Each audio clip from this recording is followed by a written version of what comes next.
Hey there, welcome back. Here's what we're modeling today. A vinyl record and a sleeve on a little shiny surface.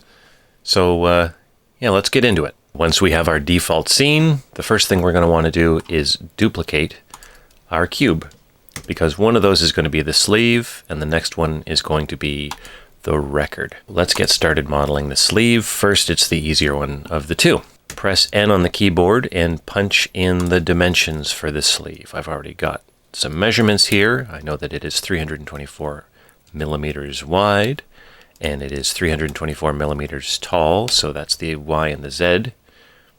324 in the X, and the actual thickness, that's the Y, is 3.5 millimeters. So while that's selected, let's press the period on our numeric keypad to zoom in. That's already almost done. I'm going to hit Command A to apply scale, because we're about to do an inset command, and if you do an inset command without applying scale, it doesn't apply evenly. So we are now in edit mode with Tab. I've pressed 3 to face select. I'm going to select this edge of the record, and this is going to be the edge that the album comes out of. While it's selected, I'm going to press I, and I'm going to inset, and I'm going to inset just the width, the thickness of the cardboard. So we're just going to kind of fake the edge of that cardboard. It is a 0.5 millimeter, so 0.0005, 0.5 millimeter. Enter. So you see, if I zoom in, we've just created what would be the end of the cardboard, the thickness of it. So while I still have that center face selected, I press X and delete that face. So there's actually a hole now. And that's it. That's the sleeve. So let's move on. So we're going to turn this cube now into a record. Well, how are we going to do that? The reason we're using this cube, if I hit Tab and I go into edit mode and vertex select, I'm going to delete most of these vertices with X. Delete vertice.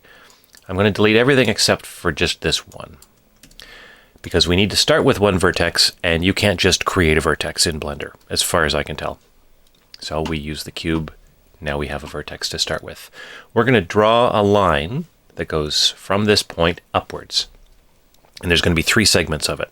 The first segment is going to be what would be the width of the spindle hole on the record, and then the width of the paper label on the record, and then the width of the remaining vinyl. And the reason we're going to do that is because we're actually going to take this line once it's built, and we're going to revolve it 360 degrees, and we're going to make our record that way. I'm going to select that first vertex, and I'm going to press E to extrude. When you extrude a vertex, you can see you just create a second vertex and then an edge connecting them. And I'm going to drag this straight up, so I'm going to press Z on my keyboard, and I'm going to go with 0.0035 meters. Enter. And then I'll use the period to zoom in, but you can see this vertex represents the very center of the record, and then this represents the edge of that spindle hole. So this is half of the width of the spindle hole. We're creating effectively a line that represents half of the record, and then we're going to rotate that around this vertex. So our next extrusion is 46.5 millimeters. E, Z, in the up direction, 0.0465. And zoom out. So now we have spindle, paper label. Our final extrusion is the vinyl part. And I'm going to press E, and I'm going to press Z, and I'm going to go up the remaining distance, which is 102.5 millimeters. Spindle hole, paper, record. Now, we're going to apply a screw modifier. That's how we're going to do this revolve, but we can't do that until we've set the origin for this object to be this first vertex that we had. Now, if I zoom all the way out, you'll see, this orange dot over here. This is currently the origin, but we want that origin to be right on that point. And the easiest way to do that is to actually first put the 3D cursor there. So while I'm still in edit mode, I'm going to select that vertex. I'm going to hit Shift S, and I'm going to say cursor to selected. This will move the 3D cursor to the vertex that I had selected. Now I can press Tab to go back to object mode, right-click on this object and say Set Origin. So this is where we can move the object origin to a different place. In this particular case, I'm going to say Origin to 3D Cursor. Now, our little orange dot that used to be over here is now right where we want it to be. Let's pick our object and switch to the Modifiers tab and say Add Modifier and Screw, and there we go.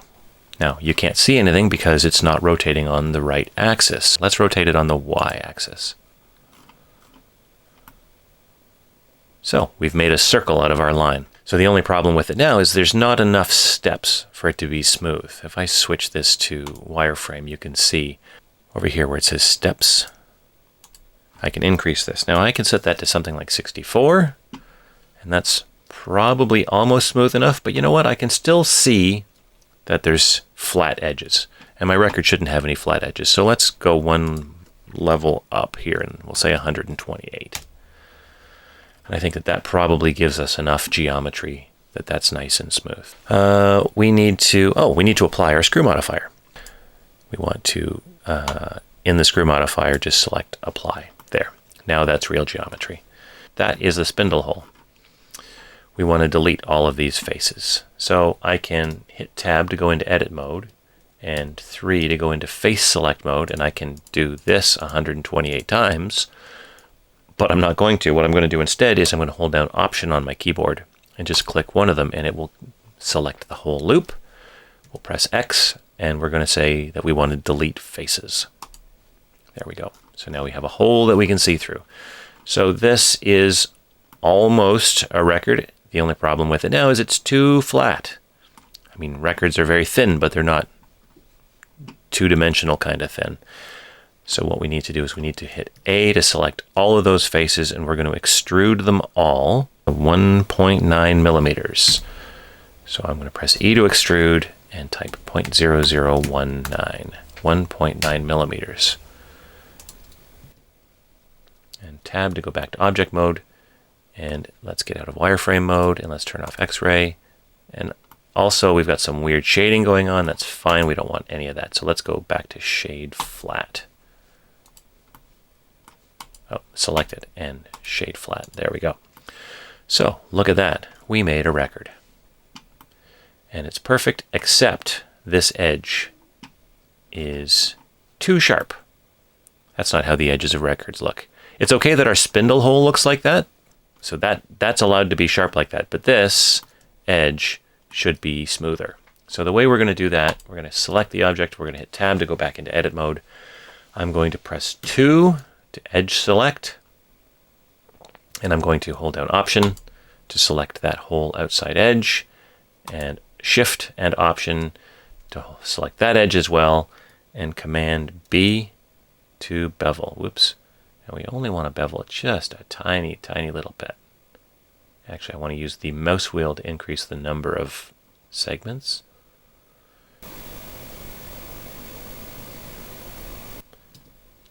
Tab to return to object mode. How does this look? That looks pretty recordy to me. Okay, great. So let's zoom back out and let's position these two together. So let's select the record and move it up to where the sleeve is. If I press 7 to see this all from above, let's move the vinyl. That's what this is. Let's label these. Let's label these so that we know what's what over here in our scene collection. So that is the vinyl, and this other cube must be our, we'll say, sleeve. So let's select the record, press G, and let's move it so that it's close, and we'll zoom in. That's G and Y. Yeah, I think that's fine. So let's press 1 on our keyboard to look at this all from the front. Where is everything? Oh, we're too low. And make sure that we're positioned good this way as well. So let's, I don't know, maybe something like that, about halfway out of the sleeve. Yeah, there we go. We should probably set up our camera. Actually, let's move both of these so that they're centered in the world. Right now they're close. So let's look at this from above. Yeah, there we go. G, X. We're going to slide this along the X until we're sort of centered along that green line. I think probably somewhere around there is good. So if we look at this from dead on now with 1, this is kind of where we want our camera to be, I think. Let's view the world through our camera. We do that by pressing 0 on the keyboard, on the numeric keypad. This camera is not positioned where we want it at all. So let's move it. So you can move your camera like you can other objects just by picking it and using G and doing that. But I've found a much easier way. If I press 0 again to go back to our camera view, while this end dialog panel thing is open, if you switch to the View tab, Camera to View, if we have this checked, now any movements that I make using my usual ways that I move around the scene, they'll just update the camera position. So if I zoom in, notice if I uncheck that and pan over, look at, we've now just moved our camera so that it's right up on top. So let's Camera to View, 0, 0 again. Now we want the camera to be face on. I think we want to kind of be looking at this pretty much square. Actually, what we want to do is we want to change the focal length of this camera. This is a 50mm lens by default, and I saw somebody else suggest that 120mm works better in a shot like this because it's going to introduce less distortion. So the way we do that is we make sure that our camera is selected, and we go to the Data tab, which has this little green camera icon. Right here, we change focal length. Let's change this to 120mm. Yeah, so notice that's brought us a whole lot closer, and it's now less curvy. Camera to View, make sure that that's checked. And let's zoom out and let's pan. Let's get this shot teed up exactly as we'd like. That looks awfully close to me.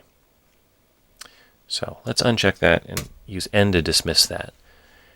And if we look at this right now in our render mode, this is a preview of what we're going to see. Well, it doesn't look like much. It doesn't look like much because our lighting is all wrong and we don't have any materials applied to either of these objects yet.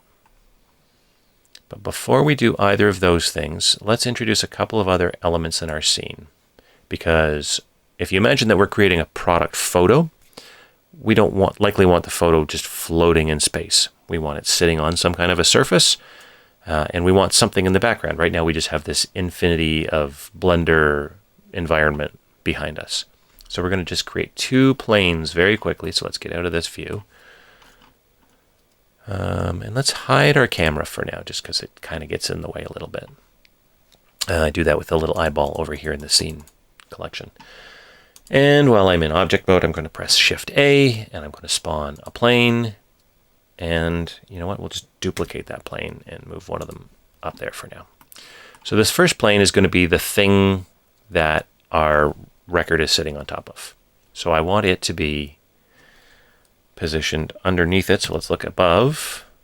We know that our object is right. You can't see it right now, but we know that it's right here at the world origin, right at the intersection of these axes. I'm going to press G, and I'm going to move this over so that it's underneath them. And then I'm going to look at this from the front, and I'm going to zoom in, and I'm going to move this up on the Z so that we're sitting. There we go, something like that. So that is now our, if we switch back to our camera, you can see we now have something underneath us, which is great. Actually, we want it probably to be a little bit further back. Let's select it and G and Y and just move it so that it, yeah, so that just it goes back a little bit further. But now we also want plane in the background. That's what this second plane that we created is. It's facing the wrong direction right now. Let's G and move, and R to rotate, and we're going to rotate along the x-axis, and we're going to do that by 90 degrees so that it's straight up and down. Let's switch back to our camera. Let's G, and actually let's also scale it. There we go. Okay, so that looks better. We now have something for our product to sit on, and we have something in the background. So let's get to skinning. Let's start with the album sleeve. So I have gone ahead and prepared a texture, and I will link to it in the description, but you can see it is the front cover of the album that we're going to model, and the back cover, and then also the spine, and I've also got a little bit of extra height here to account for the top and the bottom of our model. So the way we set this texture up, we make sure that we've got the object selected, and we switch to the Materials tab over on the side here, and this is the default material that's applied to it. So let's go ahead and rename this to Sleeve, and we need to attach our image as a texture.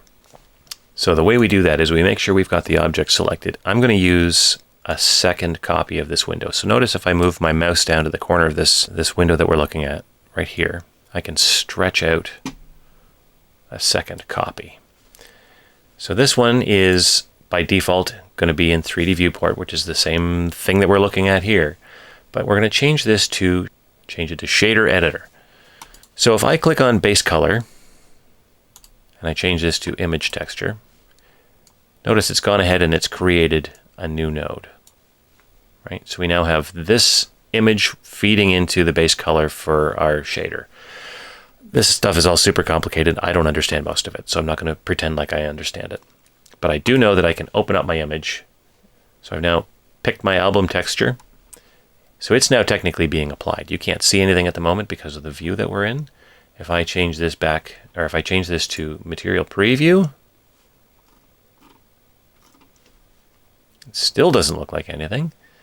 So the reason that we're not seeing my image texture on this object yet is because we haven't correctly unwrapped this shape. Imagine unwrapping is, you have a cardboard box and you undo it at all of the points where the box was assembled and glued, and then you lay it flat.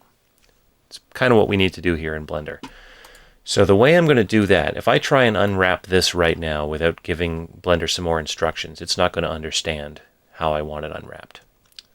Actually, let's do something else here. I'm going to hit slash on my numeric keyboard so that all I can see is this object. Actually, I'm going to give myself a little bit more room as well, because this is a little complicated. Oh, and have a look. So it's tried to guess at where to put the image. It hid some of it back here. There's going to probably be some stuff on the other faces as well, but that's fine. We're going to fix that. Pay no mind to the fact that part of the image is on the back at the moment. We're going to switch to edit mode, and we're going to tell Blender how to unwrap this, how to lay it flat. So I have to tell Blender where my seams are. The seams are the parts of your object that aren't connected, right? Like think back at the box example again. There's hinges where the box is just a fold, but then there's seams, and the seams is like the edges of the boxes that aren't continuous. So if I think about how I want this to be unwrapped, I want this top face to be attached to the front, but I don't want it to be attached at the back. I'm going to switch into edge select mode, and I'm going to pick the edges that I want to be seams. So that's going to include this, and that's going to include this. That also means that this is not going to be attached. That also means that this is not going to be attached. Let's start with that. If I have those selected and I right click, I can say Mark Seam. Now if I select all of this right now, and I right click now and I say that I want to UV unwrap. Oh, you know what? I have to be in face select. 3, face select. Right click, UV unwrap faces. I say unwrap angle based. So notice it's changed some things. It's not right yet. If I make this window on the side a little bit bigger, and I change this from shader editor to UV editor. Oh boy, yeah, that's not even close. Okay. So I fought with this for a little bit. I think what's causing the problem is we tried to get fancy with this front edge, or this edge where the record comes out. I'm going to just get rid of these extra faces. We're not going to see them in the final render anyway, and I think they're what's complicating this unwrapping process. So the way I'm going to do that is just by switching to face select mode and just literally picking all 4 of these perimeter faces. And there's one down here at the bottom as well. just holding down Shift while I'm selecting, and then pressing X and saying delete faces. Okay, so now much simpler object when you think about unwrapping.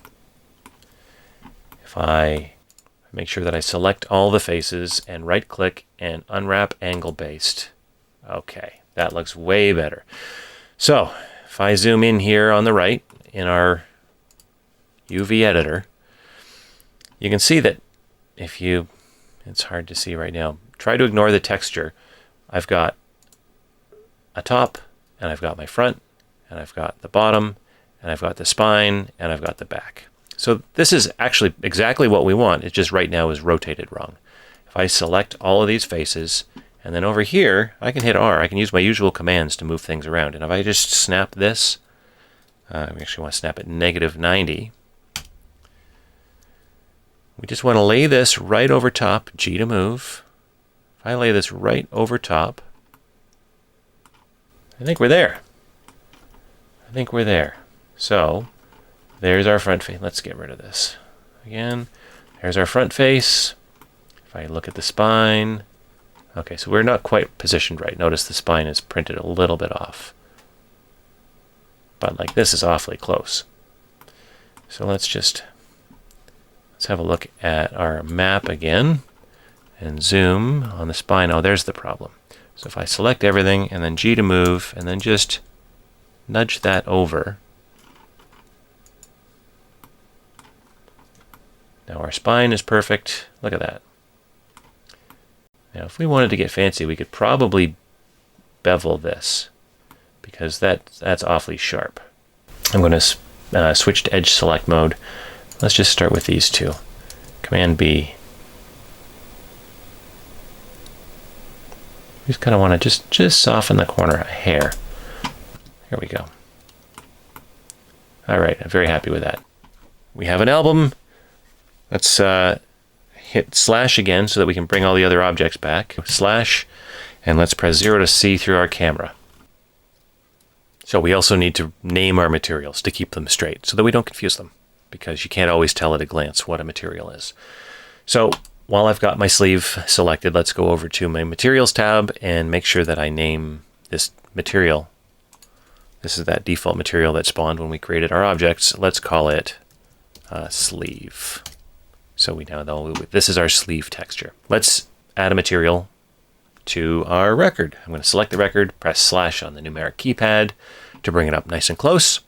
And we're going to hit tab to go into edit mode. Now I want to apply the vinyl texture to the whole thing, and then we'll deal with the paper label separately.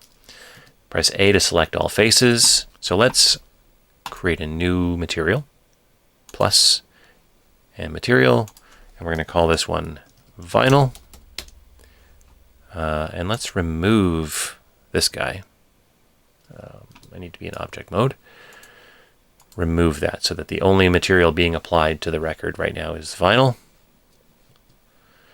Let's go back into edit mode, and let's say this material, you know what, for now let's just make it almost black. We're going to do something to make it look a little bit better in a second. So we need that second texture. In edit mode, I want to select all of 3 to select faces. I want to select all of these interfaces, and then I want to click over in Materials tab to create a second material. So this object will have 2 materials on it, and that's allowed. And this is how we tell Blender which faces need which materials. So remember, all of the faces currently have the vinyl texture that we created. We're now going to say a new material. We're going to call this one label. And if I click assign, these things are now all the label, and everything else is still vinyl. Actually, let's turn around. We won't see back here, but let's do it anyway. I'm going to hold down Option, select all of these faces, and I'm going to assign the label texture to those as well. So already it's starting to look like a record, partly because the proportions are right. So just as we did with the sleeve, I have an image already that I would like to use for that label. So let's select the label, and I'm going to click base color, the little yellow dot here, And I'm going to say image texture, just like we did before. And now if I switch this view over on the side to shader editor, notice we're editing the label material. And I've got this image texture node. I'm going to pick this image that I've got called sticker. And if I now switch to the UV editor, nope, not this one. We want to look at sticker. Well, there's my sticker. We know why this isn't showing up. It's just because it's not unwrapped properly. This one's easier this time, though, because I don't have any complicated geometry. Remember last time we had to create seams and unwrap it and everything? Well, this time I can just select my record, press 1 so that we're looking at it straight on, hit edit, or hit tab to go into edit mode, select all of these faces because I want to unwrap this. So UV unwrap faces, and I'm just going to say project from view. So all I need to do now is just scale this up. I don't want to catch any of the white around it, but that looks to me like it's probably pretty good. Tab, there we go. So the only thing we're going to add next is some of the texture to the record. So I'm actually not going to apply the image as an image texture. What I'm going to use instead is something called a bump map. And this is where we fake height. So the way I'm going to do that is I'm going to edit. I'm going to go into the node editor for this texture, my vinyl texture. So let's switch back to the shader editor. So I'm going to create a couple of nodes here. To do that with Shift A. The first thing I'm going to do is I'm going to add an image texture node. Actually, let me show you the image that I have prepared for this. I couldn't find anything on the internet. I'll put all of these files, I'll put them, links to all of them in the description. So this is what I've created. Now, I could probably do a better version of it, but I think for this tutorial, this works fine. This is just blacks and whites. And blacks and whites, or grays in the middle, is what Blender uses to determine height when we're doing a bump map. So if I use this image, so if I select that image as my bump node image, or just right now it's just an image texture, I'm going to create another node called bump. And how I'm going to connect this all up, I'm going to have the color information, so the blacks and the whites, coming from the image. I'm going to have that coming in as the normals into bump. And then I'm going to say from bump, I'm going to go into the normals on my image. So lay all this up and let's have a look at what's happened here. If I zoom in, I actually can't see it just yet. Why can't I see it yet? Okay, I just fought with this for way too long. The reason we're not seeing the bump, it's the same reason that we didn't see the image when we first attached the image to the sleeve and to the label. It's probably because it's not unwrapped correctly. So if I come back into here and I select these faces, I make sure that I'm looking at the right image. Why am I not seeing the right image?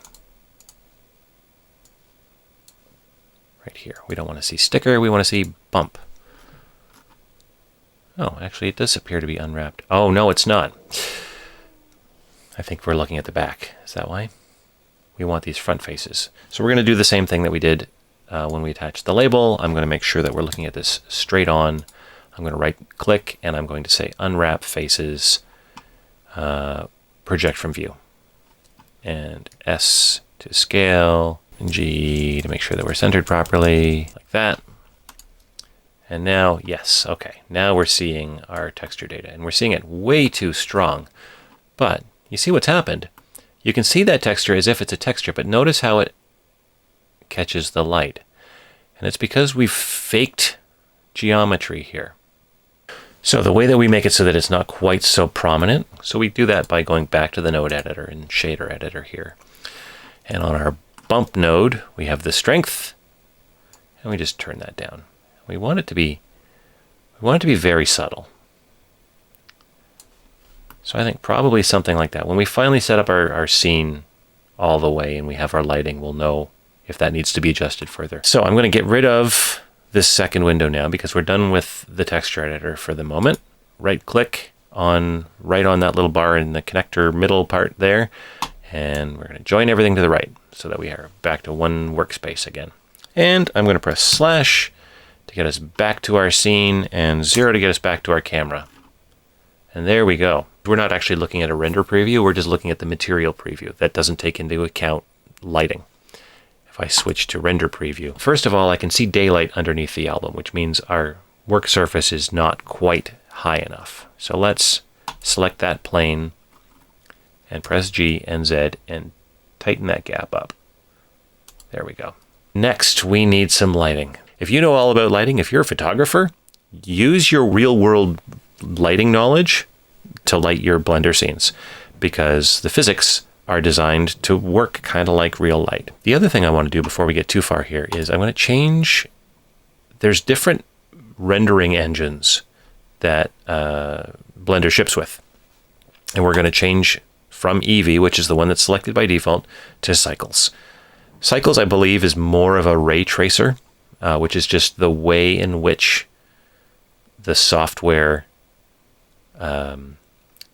determines how light works and where shadows fall. And just trust me, switch it to Cycles. You're going to end up with a better final image. The other thing I'm noticing right now is, as much as the vinyl is sitting halfway in the sleeve like it should be, this isn't the way that it would be in real life, right? It's not going to hover. We want that to be sitting on the table as well. So let's get to be dead center again. And let's change out of this render mode. Oh, no, maybe that's the best way to see everything. You know what? This is the best way to see everything. G, Z, and let's move it down so that it's going to sit on the table as well. Physics, gravity.